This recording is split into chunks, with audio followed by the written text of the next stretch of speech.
recorded. I will send you the video, the audio, individual audio with your name and pictures. And let me go live here. Let's see if we can do this. No, I don't want to go on my timeline or go on my page. Now we go live. Did I screw this up?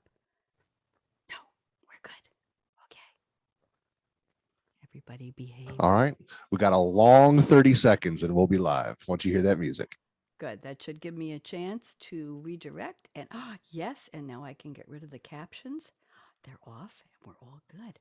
You all look so beautiful. Everybody wave hello to Facebook. There we are. Hello, Facebook. Radio Red and her special guest. We'll be hearing the music in about 18 seconds from now. We don't have one of those fancy countdown clocks. 18, 17, 16. Okay.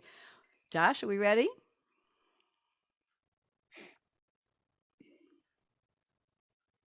Everybody looks good. Here we go. Welcome to Read My Lips Radio, a lively hour of unscripted conversations with savvy creatives. Producer and host, aka Radio Red, asks novelists, artists, photographers, designers, comedians, actors, musicians, composers, screenwriters, directors, and technology innovators about their creative passion, inspirational muses, and how they create. Ooh, how those lips can talk. Now, here's AKA Radio Red. Radio Red in the house. So happy to be here. I can't believe we're almost at the end of April. We never thought we would even get to this point in time, did we? Josh, is my audio live? I heard a little click. Are we still good? Josh?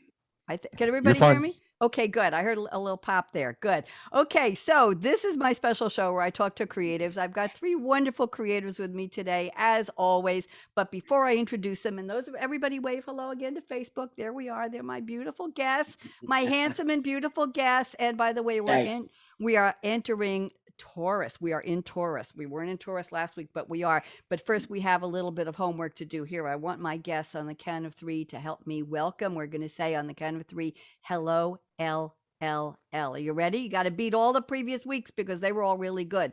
1, 2, 3. Hello, L. God. Josh, that had to be the best, the loudest, the most enthusiastic, the liveliest, the most compelling, the most energetic, the most heartfelt. Her name is lovely, lanky Laura Legg. She's our most loyal listener, and she was a dance friend of mine when I was in New York. And every week we do a shout out to her. And I'm trying to raise a fictitious GoFundMe campaign to move her, Roger, from Whitestone, New York, which starts with a W, to London, which starts with an L, now that travel is open. But since it's fictitious, I haven't really raised a lot of money, and we're not doing the crypto thing. So she still lives in Whitestone, but she listens. And at 8:01 p.m., I will receive an email from Laura, and not the Laura who's my guest, the other LLL. You could be a new one, you could be LB.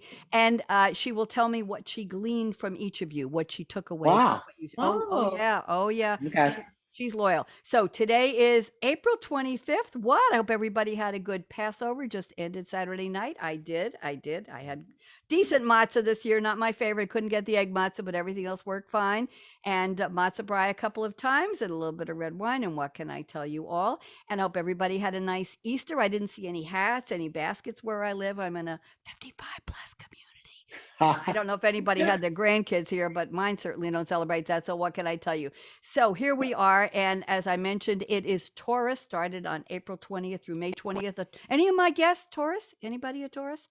No? Well, let me just tell you that Taurus thrives on loyalty, stability, commitment, and intimacy in a relationship. They're most compatible with Pisces, Cancer, Virgo, and Capricorn. Do we have any Pisces, Cancers, Virgos, and Capricorns here? I'm a Virgo. Okay, well, you could hook up with a Taurus in case you're interested. So I'll check that out. Thanks. I just wanted you to know that. And our engineer is Josh. Everybody on the count of 3 say hello, Josh. 1, 2, 3.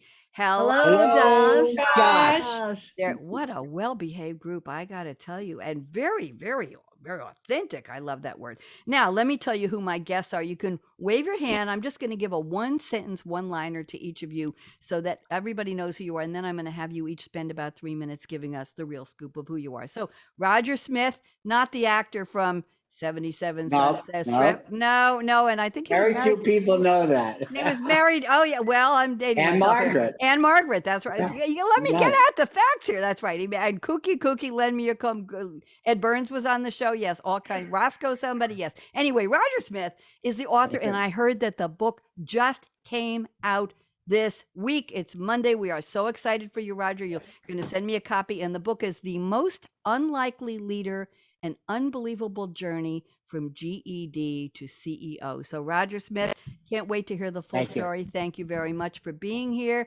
I'm hearing a little buzz on somebody's mic. That's what keeps throwing me off. Laura Brown is with us. Laura is the author of I wish I had her book 30 years ago. Increase Your Income: 7 Rules for Women Who Want to Make More Money at Work, and A Salary Cinderella Story, or How to Make More Money Without a Fairy Godmother. I love that. Laura Brown, can't wait to get words of wisdom from you. And we have Dr. Kelly Bonhoff, and she spells her last name Bohnhoff. She's the author of the upcoming book, and she'll tell us all about it, Beyond Trauma Drama. They're spelled differently, but they rhyme. Cultivating the Sacred Nature of Families to Heal. So welcome to my 3 guests, and I'm calling this episode today, Read My Lips, Creativity with Impact, because you're all sharing your creativity is making an impact. You're doing something for other people. Roger, you've probably experienced a lot of impact of going from GED to CEO, and I know you've Yes. interacted with so many different types of people over the course of your journey. So let's go around the table and get more complete introductions. I'm telling you that when you're speaking, Roger, I'm going to put you on full screen speaker view. Okay. Okay. And we can't wait to hear your story. And then I'll do the same for Laura and the same for Dr. Kelly, so everybody can see you as you speak. So, Roger Smith, officially welcome to Read My Lips. I'm putting you on speaker view on Facebook. Go ahead, you're up. Thank you, Radio Red. Thank you for having me on the show. I appreciate it. So, once again, my name is Roger Smith, and I'm the former CEO of American Income Life and Liberty National Life, and the author of the book, The Most Unlikely Leader: An Unbelievable Journey from GED to CEO. So, my life is a story of struggles and despair, failures, successes, perseverance, that eventually led to me becoming the CEO of 2 of the most financially respected insurance companies in the world. But I will say that before that, at the age of 15, I was homeless, I was a drug addict, and I was a high school dropout. And needless to say, my prospects for a bright future were really pretty dim. And so, my book kind of talks about that. It's a memoir / business, but it talks about overcoming these obstacles, 20 years of addiction, and turning that energy around into something being very, very positive. I will tell you that it's very interesting. After my retirement is when I started looking and kind of reemerging in my creative self. So, I wrote a book. I also am an actor in a theater. So, it's very strange when you're the executive of an insurance company and you've kind of stuffed emotions for about 40 years. And then you have to buy like a pie chart that tells you what all the emotions are so that you can relearn them again to be an actor. But when I look back, I do see that many aspects of leadership, many aspects of overcoming these obstacles had to do with being creative and figuring out how to get from A to Z and how to move a company that maybe hadn't grown in many years to great growth and so on. So I'm in the obvious part of my creative side now, but it's interesting on thinking about your show, the creativity that I had to use to have the successes that I have. So that's kind of me in a nutshell.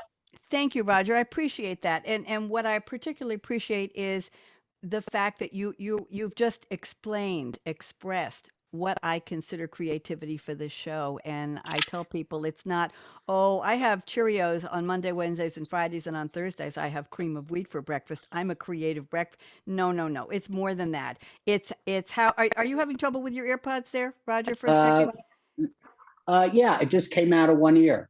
Okay, I'm hearing a little But I'm hearing a little crackling. That's why I'm still hearing it I'm when I good talk. now. Okay. Josh is going to let me know if it's my mic or if it's somebody else's. Anyway, what I want to say was you embodied it. Roger, that's why I started this show, because we all have some kind of creativity. Dr. Kelly's nodding and Laura's nodding. It's about how you live your life. And maybe it's a catch-all term for spirit or for heart or for passion or for self-respect. Maybe it's a term that we can use, but creativity isn't just, oh, do you paint? Do you dance? Yeah. Do you sew clothes? Do you design stuff? Do you invent things? Creativity is how you approach. Typically, we talk about it's a problem or something that's always been done a certain way. You do it a different way. Something Right. that inspires you and perhaps inspires. So, what a background, Roger. Seriously, what a background. 15, and my goodness gracious, 15 and an addict and living on the street. And I'm just going to say thank you to you, Roger Smith, for doing whatever you did to bring you here so you can tell your story. How's that? Okay. Thank you. Thank you. I appreciate Appreciate you. Can't wait to hear more. Let's go to Laura Brown. Hi, Laura. I needed your book all those decades ago when I had really nasty bosses who didn't want to give me a raise whether I wanted or deserved one or not. So why don't you go ahead and tell us how you rescue people? Go ahead, Laura. Welcome. Well, and it's funny. I wish I had had my book 30 years ago. Let me tell you that, which is Touche. why I wrote it.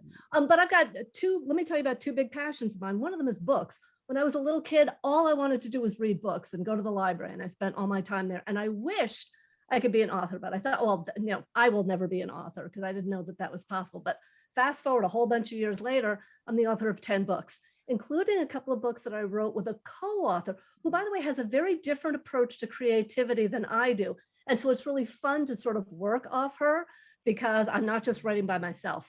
And the other thing that I'm passionate about is helping people be more successful. So I spent years and years and years in corporate HR training people in different countries on different topics, training different levels. So I've trained and coached senior leaders in major corporations. And so I know things that people need to be successful. So I put sort of both of those together in a couple of books, telling people what they needed to do to be more successful with either money or with communication, because I think it's so important. And for me, sharing stories is just really, really fun. And that's why I'm excited to be here to share my story. Thank you so much. And Laura, if we get down to the guts of why women need help in asking, I'm one of those women who didn't ever like to talk about money. Yes. And I don't know whether it's because I didn't deserve it or I expect people to value me at my worth and see it without me Yes. having to say, oh, by the way, Mhm. I wasn't a good negotiator because I didn't want to talk about it, period. Yeah. End of story. And I remember I was a freelance graphic designer working with a whole bunch of networking groups when I was on Long Island years ago. And I remember giving a price to somebody. It was a horrible rainstorm, almost like a hurricane. And we all went to some hotel on Long Island and we were meeting with people and networking, going into breakout rooms, and the rain was coming down. And somebody told everybody, well, my real name I won't say, but I use Red on this show, whatever my real name is, she's overpriced. She has a nerve to charge people for designing newsletters and brochures. Wow. It was none of his, I know, Roger, it was none of his blank business. I had never really charged a fair rate in my working life because I didn't think anybody would pay it. And this guy was telling people that I was gouging, and he spread, I don't know what he didn't like.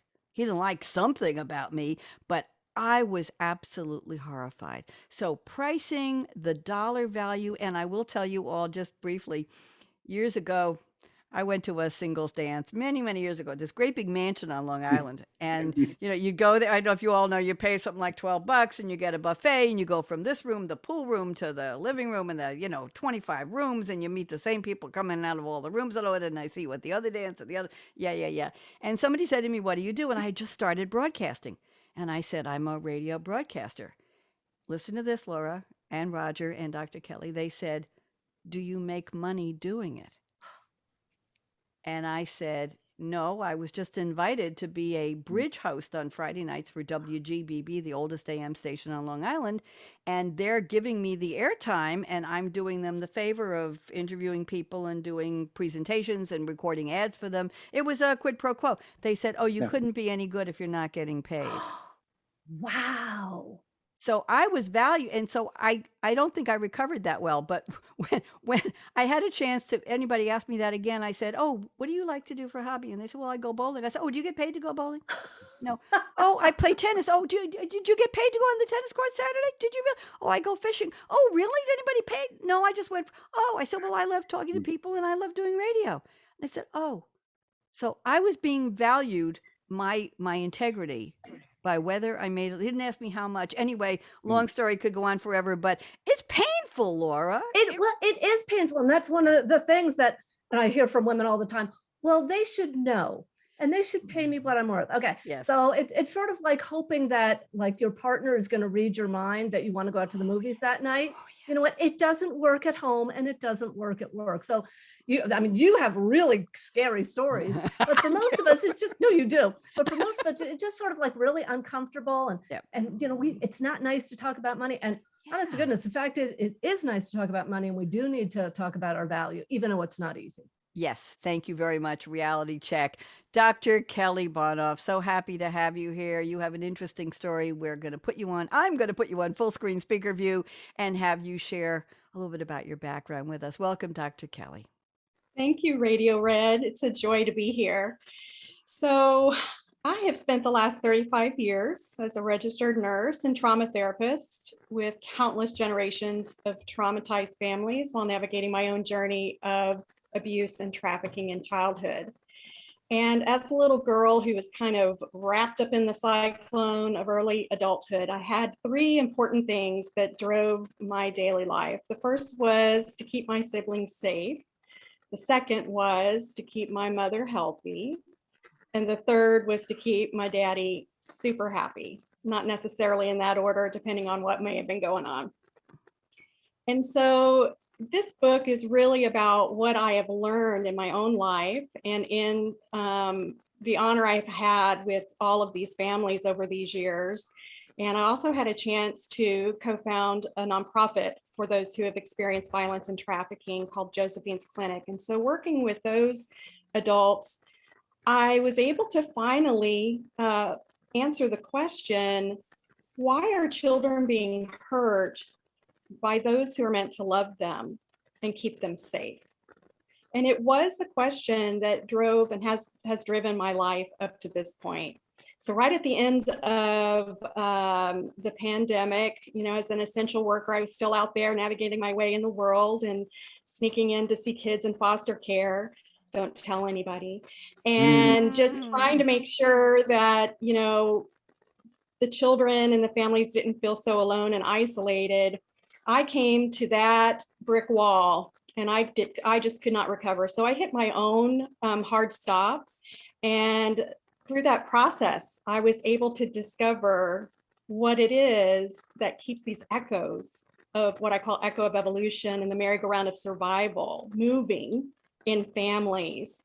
And the book is and has been created and is being created through this very interesting process, because what we have essentially lost connection with, trauma drama, the way it's defined, is actually a human stress response that gives us insight to whether or not our mind, body, and spirit are in balance.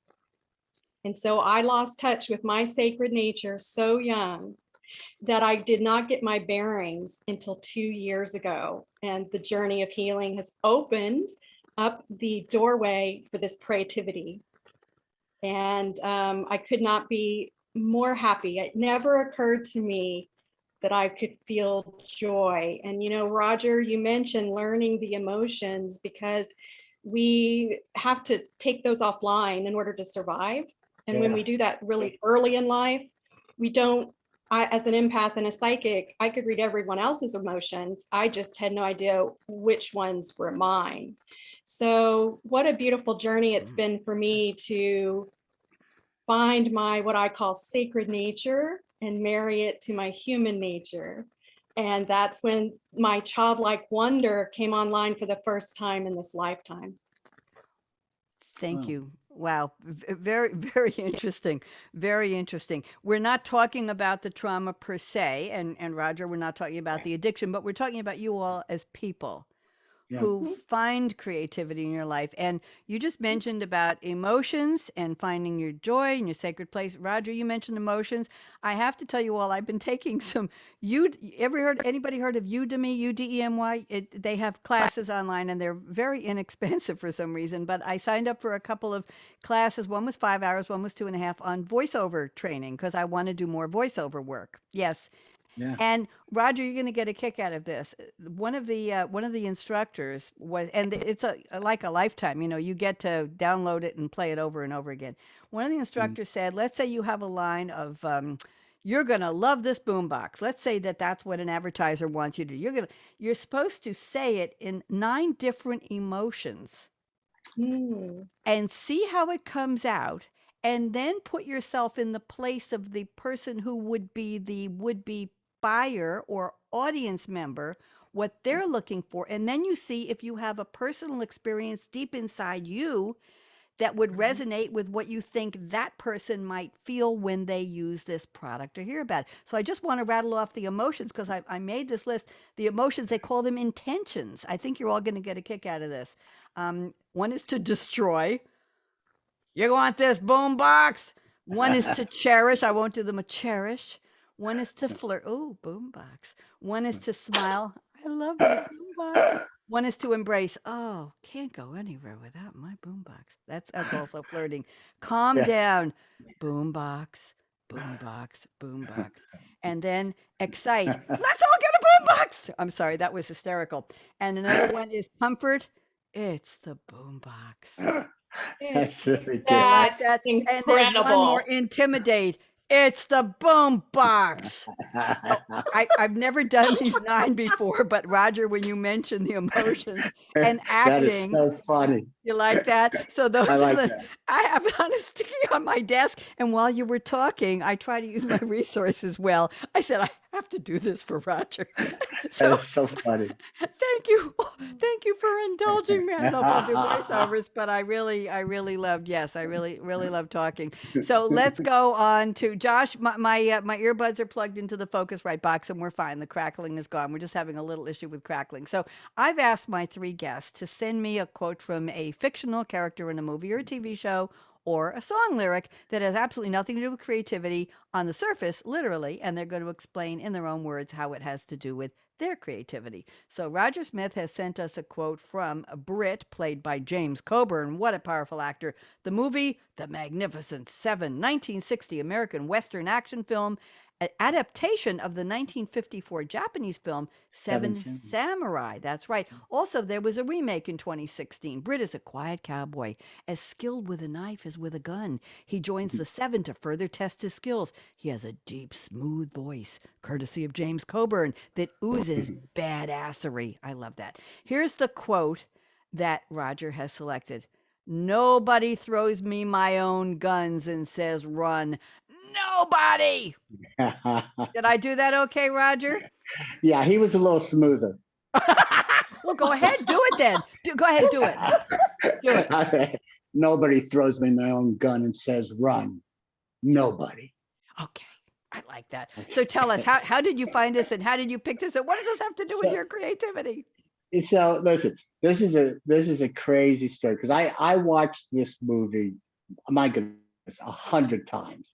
And, it was always about, these magnificent 7, actually 8, and protecting the village against the banditos. And, this just amplified bravery and getting the job done and this whole thing.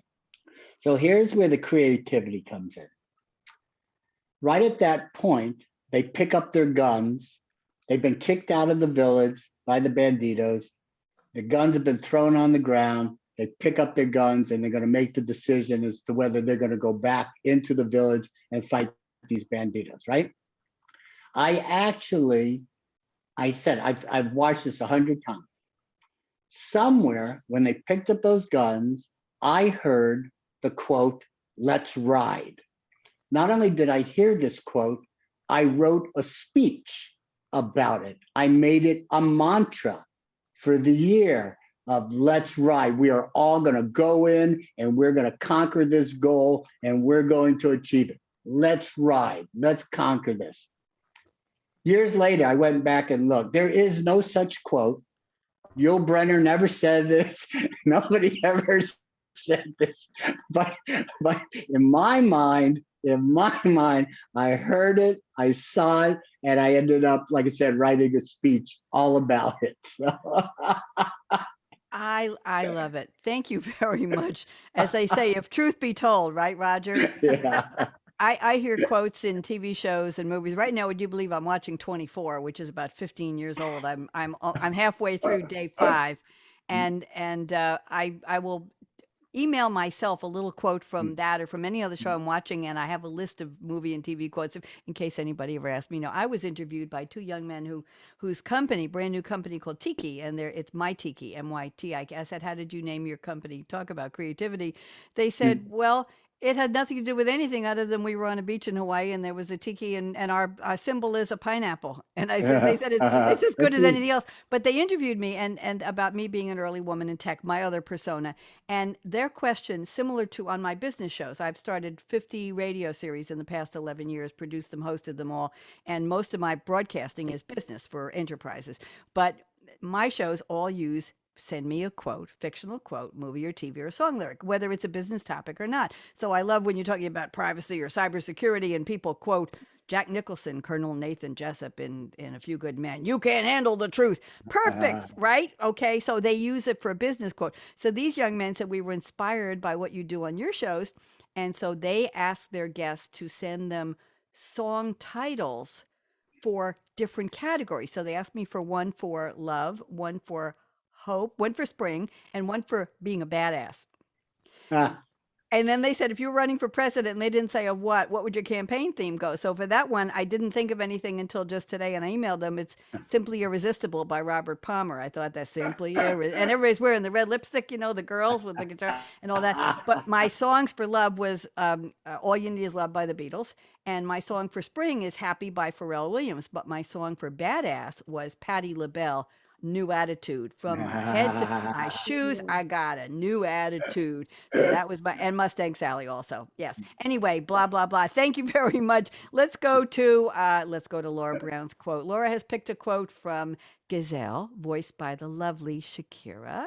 The movie is Zootopia, 2016 American computer animated buddy cop film. Gazelle is a female gazelle and a famous Zootopian pop star, as well as a predator rights activist, and her single Try Everything. Okay, that's an interesting multifaceted woman. Her single Try Everything is the main soundtrack of the film. So here's the lyric that Laura has selected. "Birds don't just fly, they fall down and get up. Nobody learns without getting it wrong." Oh, I'm almost choking on that one.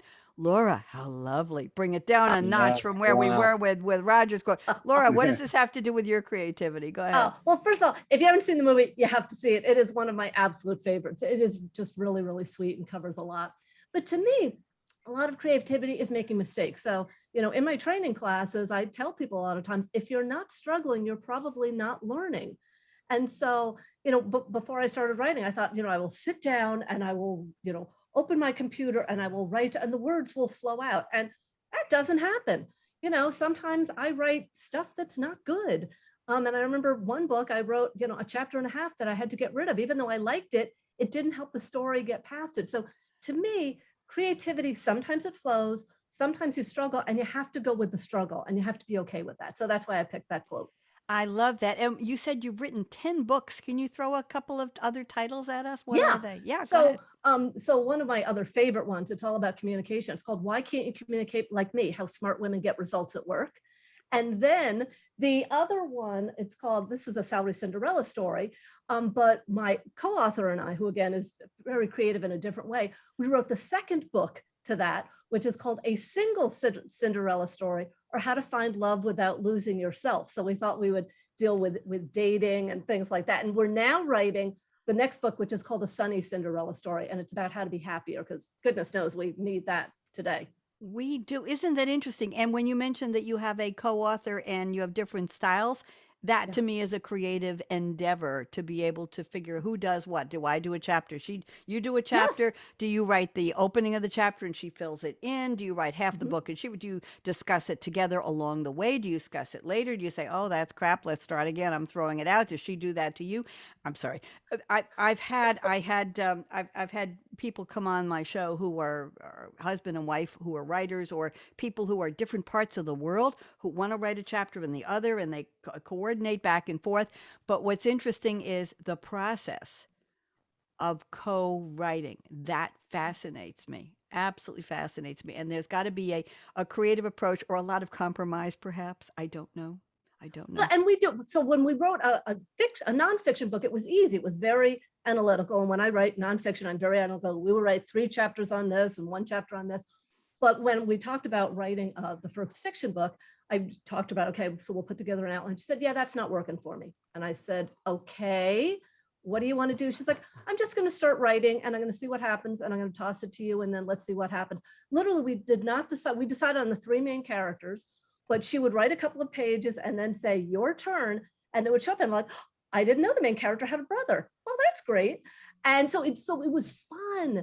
And right now, I don't remember which pages I wrote because it was so seamless. Yeah, but it was a fun, creative way to do it. You know, there are people who write novels and novellas like that online who have never met, who one will write a chapter and the other will take it and they'll take the characters where they think the character needs to go, and then they toss it back. And that way you don't ever, you know, there's 2 types of fiction writers. One is the pantser and one is the plotter. Yes, The yes. plot, I mentioned that, I was talking about that Yes. last week on my show with my guest. The plotter is somebody who sits down. Nicole Fanning, a new young writer who writes, her novels are 500 pages long and she's on a series of 3. And my God, 6 hours of writing a day. I'm still working on my novel and it's only up to about 100 pages and it's been 6 months. I keep losing interest in coming back. Anyway, the point was that a pantser says, see to your pants, I'm just going to do it. So you can't really be a plotter if you're collaborating with somebody in a creative effort, right, Laura? Because you don't know. It's hard. You don't know Yes. where it's going to be. And I think that would be, I would love to co-write a short story with someone with characters and see where I want to take it and where they want it. I would love to. I've tried to get a couple people to do it, but they're very busy. So I'll find somebody eventually. Dr. Kelly, let's see what you've got. Oh, you've got a character, Glinda the Good Witch, played by Billy Burke. The movie, of course, The Wizard of Oz, MGM film, 1939. We're going back in time, kids.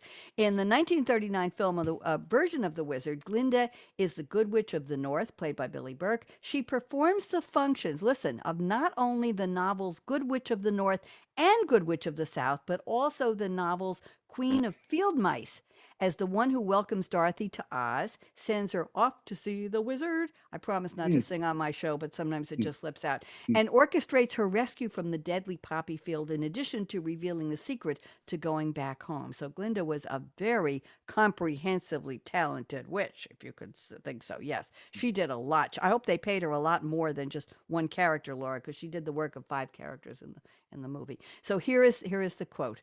You always had the power, my dear. You just had to learn it for yourself. Oh, Dr. Kelly, what a oh, be still my heart. Talk to me. How'd you find this one? Go ahead. Oh my goodness. So The Wizard of Oz was something that I watched over and over and over again. And one of the things that I really related to was the beginning where it was black and white. And then she went through a storm. And when those doors opened, whenever they were able to, it was Technicolor. And I didn't figure that out until just the last couple of years, but that's the way life felt to me, black and white, and then hitting the Technicolor side. The other thing about Glinda was that she represents the sacred nature. When you look at it, when you look at all of those beautiful things that she did, whether it's with nature or encouragement, or just that still small voice, that inner guidance system that said, you've always had the power. You've always had that. And so it's just a beautiful quote, a beautiful film. I've seen it so much, I can't even take it. Sometimes I think Toto is in my little bed. It is just a beautiful film. And I appreciate the journey that was taken, kind of a hero's journey by Dorothy. And it just really relates to my own experience. And I just love Glenda and what she represented. So Thank you. That was lovely. And what was interesting to me was that one of the other very famous, not Dorothy saying to Toto, "We're not in Kansas anymore, Toto," but the one where you see the wizard revealed and he says, "Pay no attention to the man behind that man behind the curtain." And isn't that always true? It's like the emperor's new clothes, right? Pay no attention. It's like it was a myth. It was something, it was a construct in our minds. It really wasn't there. There was no power. You have the power. You can have the power. You can take the power back.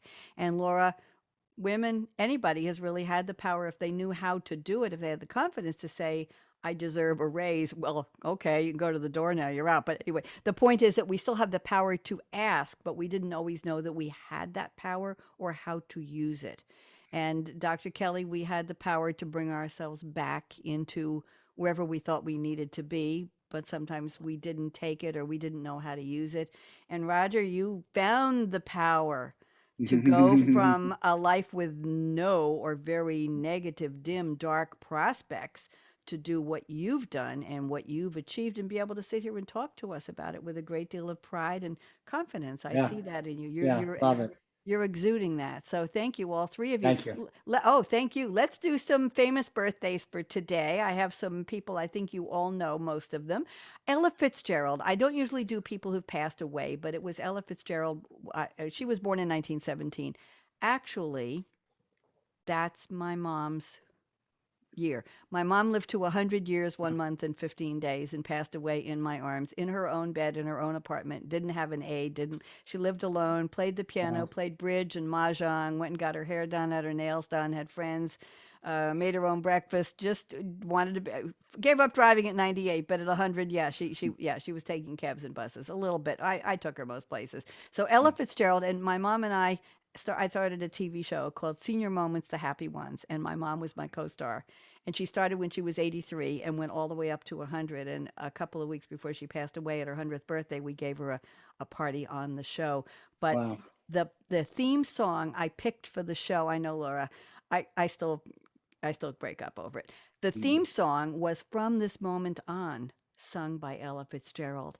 That was the theme song, From This Moment On, You and I, Dear. That's the song I picked for the Senior Moments theme. How about that? So beautiful. there you go. Thank you. Really So that's sweet. why I put that in here. So Al Pacino, Yeah. 82 years old today. Yay, Al Pacino. Anybody ever watch Dancing with the Stars? Anybody remember? I haven't watched it in years. Well, Len Goodman is the older fellow at the table, the judge. He is an English ballroom dancer, a coach, and he has been a judge on the show forever. He is 78 today. Happy birthday, Len Goodman. Talia Shire. Adrian Balboa in the Rocky movies. Adrian. She's 76 today, if you can believe Wow. that. Does anybody watch Billions? The show with Paul Giamatti. Yeah. Well, the elder Chuck Rhodes, Charles Rhodes, is played by an actor named Jeffrey DeMunn, Demunn, and he's 75 today, and he's quite a character. I think he gets rid of his wife of about 50 years and takes up with this woman in her 20s and has a baby with her, and then he's dating anything that moves. It's very interesting, very wealthy, very political. So happy birthday, Jeffrey DeMunn. I have to mention Steve Ferrone is 72 today. He's the drummer, Englishman, for Tom Petty and the Heartbreakers. And I'm a drummer. I haven't played the drums in months because I haven't been out in months, but I just went in and played Mustang Sally before the show today in my music room. I got my sticks and I put it on my headset and I played it, and I haven't played it in a while. I play that at open mic nights around the Raleigh-Durham area, and everybody claps and sings and dances, and it's a real party song. Ride, Sally, ride. You all know that. Yeah, Beth. Yes. And now Hank Azaria is 58 today. He is the voice artist. How many voices did he do for The Simpsons? How much did he get paid, Laura? I hope he got paid for all of those roles. Comedian, American actor. Renee Zellweger is 53 today. I could say only 53. She sure done a lot in her life, including that really weird marriage that lasted, what, 3 days or 2 weeks, and nobody ever talked about it, to a country star you don't remember, and they showed them on the beach. One of the guys with the hats. What do I know? And an actor named Jonathan Bailey is 34 today. He plays Lord Anthony Bridgerton. Did anybody see season 2 of Bridgerton just now? Lord Anthony figures prominently, and he is 34 today. I didn't know his name until I have a famous birthdays list with pictures. But I have to mention a couple of people who were YouTube stars, TikTok stars, and a rapper because they have very unusual names. So we have somebody at YouTube who's 25 years old today. Happy birthday, and their name is Scissors, but it's spelled Cizzorz. I know, Laura. Can you imagine that, Roger? Scissors with a C, Cizzorz. Then we have I can't imagine. we have a woman named Raysowavy, and she spells it Raysowavy. Happy birthday. She's 23. We have a TikTok star who's 23 also today named Jooj-Natu. I have no idea how to pronounce it. And we have a rapper named Manny, Mani, like Manny Petty, 21. Thank you very much. And let's do a couple of famous dates here. So we're about to launch into the month of May. Let's see, next week, it'll be May 2nd when I'm on the air. So May is the month of salsa. It's the month of the Mediterranean diet. It's pet month. It's physiotherapy month. It's strawberry month, hamburger month. You could have those two together, not at the same time. Inventors month, salad month. It's correct posture month. Everybody sit up straight. It's creative beginnings month. I thought that was appropriate for the show. It's egg month. I don't know why, because Easter was already in Passover, and those I thought were egg month. Gifts from the garden month. It's barbecue month, blood pressure month. They didn't say high or low. And it's International Civility Awareness Month. Don't you think people could be a lot nicer? Seriously? Yes, Yeah. I think so too. Okay, so let's do quickly. Today is National Zucchini Bread Day. I used to make zucchini bread. Has anybody ever baked zucchini bread? It's got a ton of oil in it, and you grate the zucchinis on the grater, and a lot of liquid comes out. You got to dry them off. A little bit of flour, cinnamon. Oh, it's so good. Zucchini bread. Oh my goodness. Trying to give up carbs. Not going to work. It's Lingerie Day. Ladies, you have your best on. I used to, when I went to the publicity summit in New York, I'd say, I want you, when you come on my radio show, to wear your best underwear so you feel like it's a party.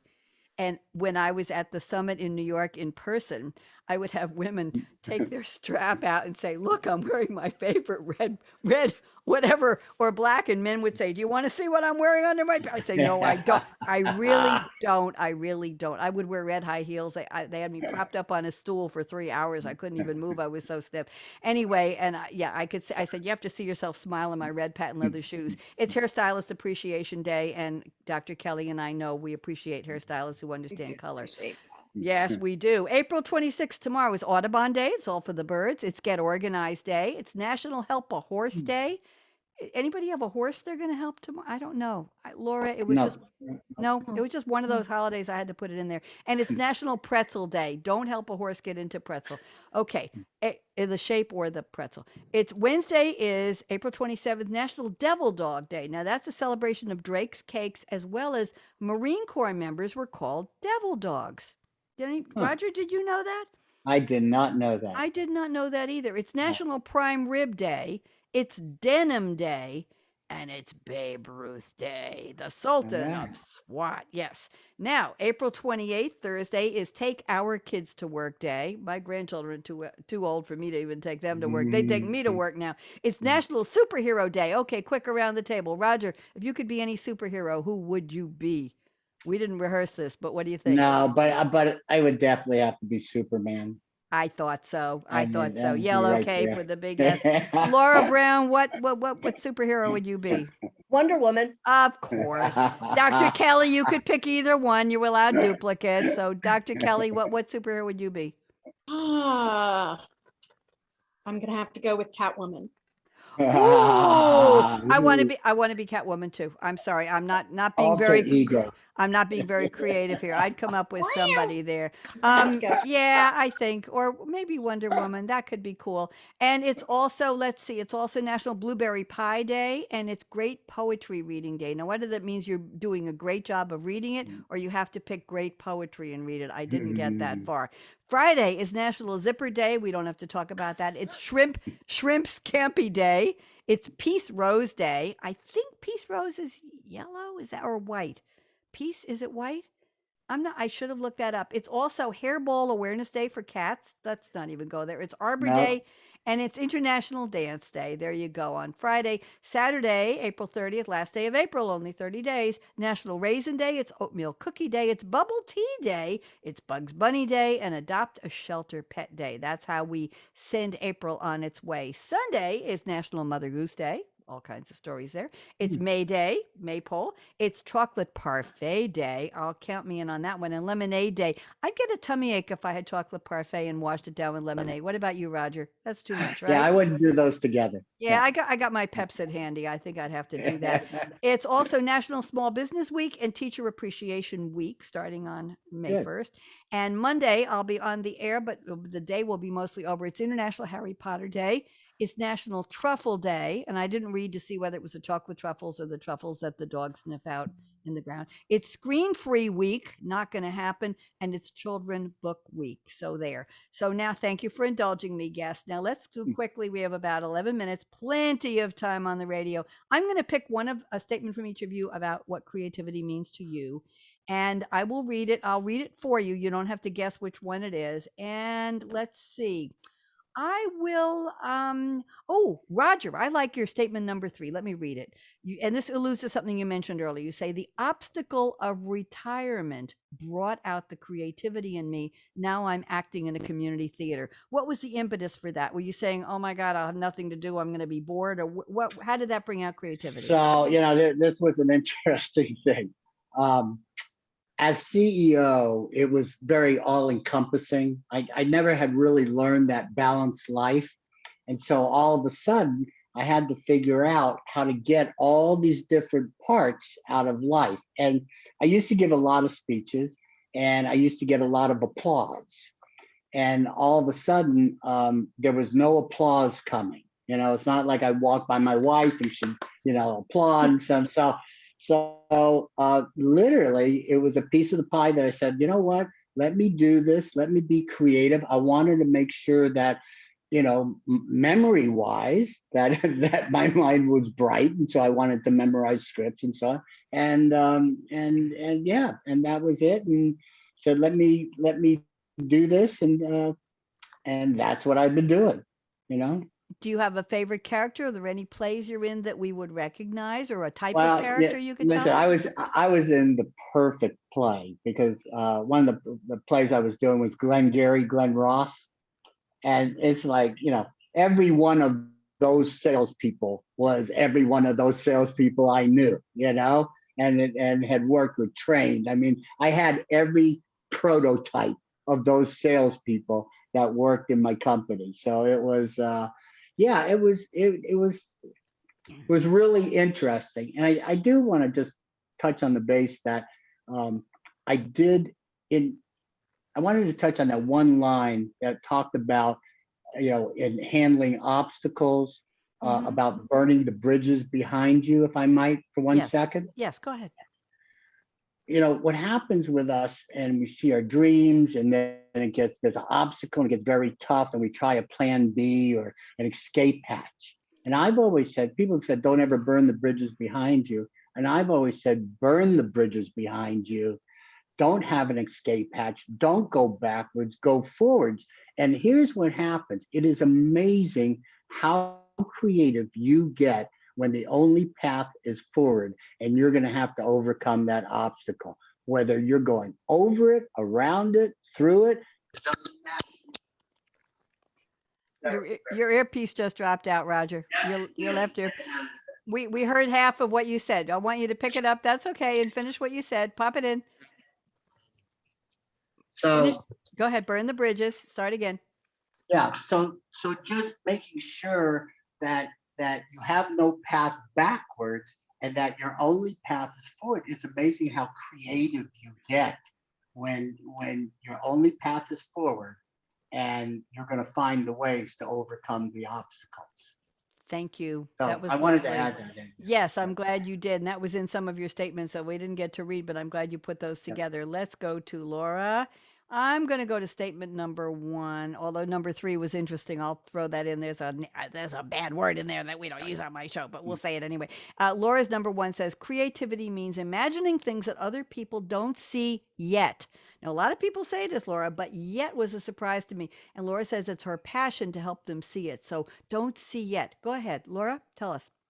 So the first fiction book I wrote actually was about a redheaded little girl, by the way, because I have a redhead daughter. And so it was sort of like a Harry Potter, Ella Enchanted kind of thing.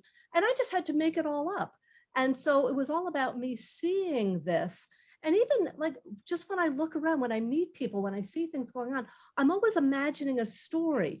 And it's like these stories just like appear in my head. And so I want to share with other people. I want them to see what I see. And I sort of did that in training. I want them to see what they can be. I want them to see how it can help them. And there's always that moment where you see the light bulb go off in other people's heads, like, now I get it. Now I see the story. Now I see the reason. And I just love doing that. Thank you very much. And I have to tell you, you remind me so much of an actress named Geneva Carr, who plays Marissa Morgan on Bull, which is the Yes. story. The Yes. Really? it's yes, TAC. What do they call it? It's a jury analysis company run by Michael Weatherly, who used to be Tony on NCIS, and he started Jason Bull. Apparently, the season is winding down, and they're doing very little of the jury analysis. But you could be the spitting image of Geneva Carr. Look her up, Marissa check her out. Morgan, and you even sound like her. She's absolutely Yep. stunning. So That's you funny. agree, Dr. Kelly? Yeah, I had to look up, couldn't remember the actress's name. And Dr. Kelly, I'm looking at your statements. We've got 5 minutes left. You say, let's see. Okay, statement number 2. There are many ways to be creative in everyday life. That's what we're talking about. We create food, art, music, poetry, etc. So why don't you take 2 minutes, and then we're going to get everybody to give a website. Dr. Kelly, go ahead. My encouragement is that every moment of now is a creative moment. And as long as you lean into that experience with your whole heart and your whole focus, just being really grateful for the opportunity to be there, you are creating with your thoughts, your words, how you feel. And so it doesn't matter if I made toast, or it doesn't matter if I wrote down a cartoon that came to me in the middle of the night. It's all creation. Thank you, Dr. Kelly. Your pick, there you go. You're back. Your picture froze for a minute. We try to be creative with our bandwidth, don't we, kids? But we never know. We absolutely never know. Yes, I know. I've got my Facebook up here and I can still see us all. So there we are. Everybody still looks wonderful. Let's go around the table and get some websites where we can find you, Roger Smith. Where could people find you and your book? This is easy. RogerSmith.me.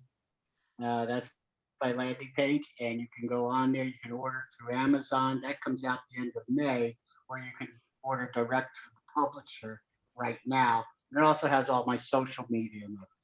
RogerSmith.me.